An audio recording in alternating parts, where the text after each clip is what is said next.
Okay, so in our next example, it's similar to the last example. However, we are going to draw the angle ourselves, figure out where it is, draw the triangle ourselves, get our three sides, and do our 6 trig functions. So, give the values of the 6 trigonometric functions for an angle theta in standard position, where the terminal side passes through 6, 8. So what we are going to do is we're going to take our graph, and we're going to plot the point 6, 8. So I'm going to go over 6, here we go, over 6, up 8, plot your point right there.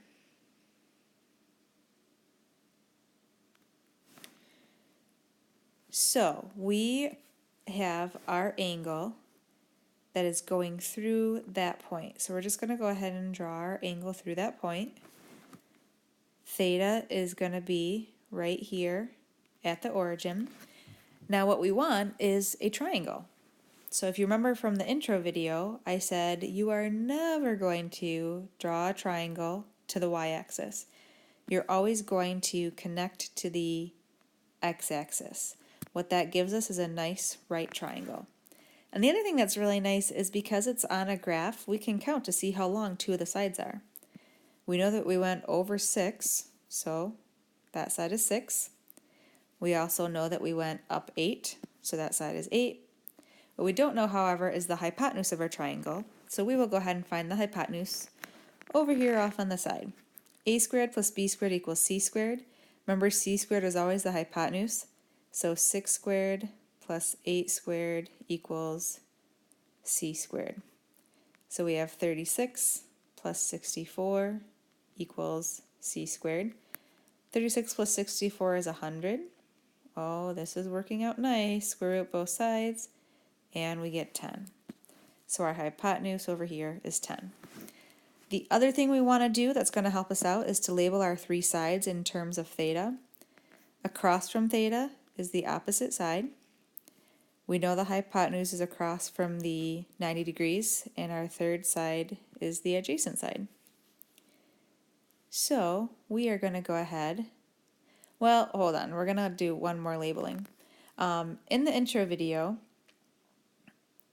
well, I'll talk about that in a second. Okay, so this adjacent side, another way that we would label it is x. That was our x value going to the right.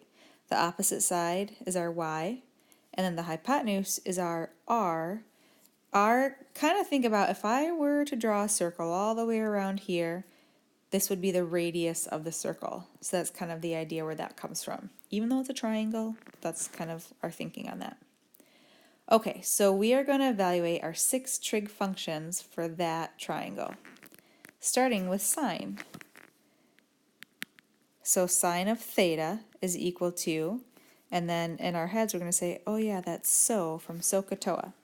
So opposite over hypotenuse. Our opposite side, I'll go ahead and write that in, opposite over hypotenuse. Another way that we write that is y over r. See, there's my y side and there's my r side. And we just plug in our numbers, 8 over 10. Reduce if you can, those will divide by 2, and we get 4 over 5. So sine of theta is equal to 4 over 5. All right, cosine of theta is equal to, that's cos, C-A-H, so adjacent over hypotenuse. Our adjacent side is also our x, so x over r, and that is 6 over 10, reduces to 3/5. Tangent is our TOA. Tangent of theta is opposite over adjacent, and our opposite side is our y over adjacent is x, and that is our 8 over 6. 8 over 6 reduces to 4 over 3. All right, so there's our first 3 trig functions. Now we're going to find the second 3. So we've got cosecant, secant, and cotangent. I know that cosecant of theta goes with sine, and what I'm going to do is I'm going to take my sine, 4 over 5, and I'm going to do the reciprocal, 5 over 4. That one's done. cosine and secant are reciprocals. So secant of theta, I look at what cosine was. It was a 3 over 5. So secant is 5 over 3. And our last one is cotangent of theta is the reciprocal of tangent. This is 4 over 3. So we do, oh, not the same thing, 3 over 5. And there's our 6 trig functions for an angle theta that passes through the point 6, 8.